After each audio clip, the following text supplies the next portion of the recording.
besbelli, kocaya da vardı besbelli.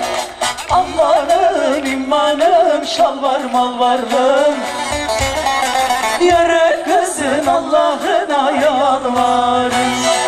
Amanın imanım, şal var mal varlığım, yarı kızın Allah'ına yalvarım. Helal olsun helal.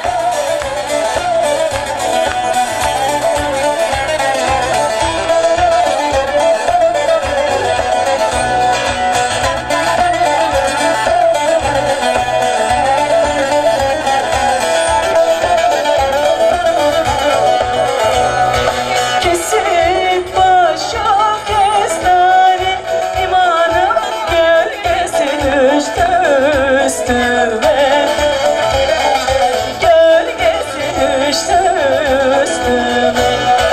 Bakın da gidelim baskına, imanım yüreğimde kızını göstere,